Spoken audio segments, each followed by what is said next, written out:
कि इस वीडियो में हम मोस्ट इम्पॉर्टेंट इमरजेंसी ड्रग्स के बारे में बात करेंगे।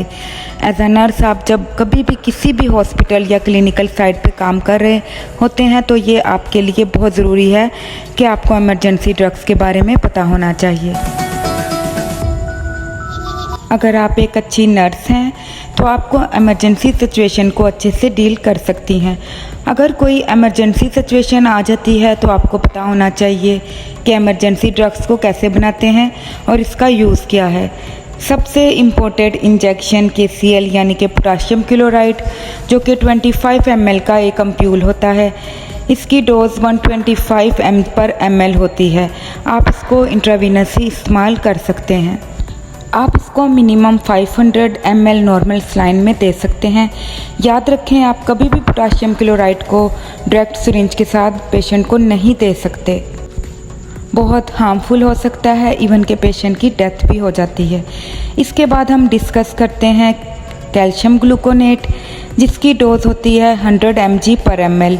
इसको हम IM भी दे सकते हैं और इसको हम IV भी दे सकते हैं। अगर हमें हाइपोग्लिसीमिया है या मैग्नीशियम टॉक्सिसिटी है देन हम पेशेंट को ये देते हैं IM रूट से या फिर IV रूट से हम दे सकते हैं। इसके बाद हम मोस्ट इम्पॉर्टेंट इंजेक्शन आ जाता है एवल।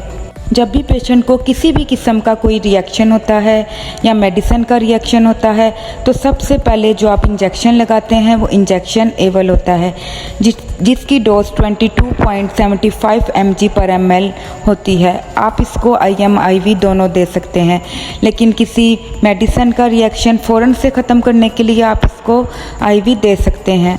इसके बाद आ जाता है सोडियम बाइकार्बोनेट, जिसकी डोज होती है 75 mg/ml होती है। अगर आपको हाइपरक्लीमिया है या कोकेन टॉक्सिसिटी है तो आप इसको IV दे सकते हैं। इसके बाद एवल के साथ अक्सर जो हम इंजेक्शन यूज़ करते हैं वो सोलोकाटिव यानी कि हाइड्रोकार्टिजोन। इसकी डोज 100 mg भी होती है और 250 mg भी होती है। इसको हम IM और IV दोनों दे सकते हैं, जो कि हमारी फर्स्ट ट्रीटमेंट होती है एलर्जी रिएक्शन को रोकने के लिए। इसको हम IV अगर दे रहे हैं तो इसको हम डिल्यूशन में देते हैं, डायरेक्ट IV नहीं लगा सकते। अगर आप एक अच्छी नर्स हैं तो एटलीस्ट आपको इन सभी डोज की कैलकुलेशन लाजमी तौर पर आनी चाहिए।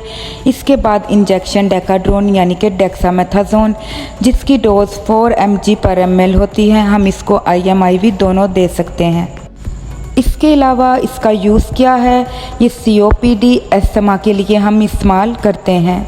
डियर स्टूडेंट, अभी मैंने आपसे सिर्फ कुछ ही इंजेक्शन शेयर किए हैं जो कि इमरजेंसी सिचुएशन में ज़्यादा इस्तेमाल किए जाते हैं। इंशाल्लाह नेक्स्ट वीडियो में हम मज़ीद डिस्कस करेंगे। अगर आपको मेरी वीडियो अच्छी लगी है तो चैनल को ज़रूर सब्सक्राइब कर लीजिए और बेल आइकॉन वाला बटन लाजमी क्लिक कर लीजिए। शुक्रिया। अल्लाह हाफिज़। Take care.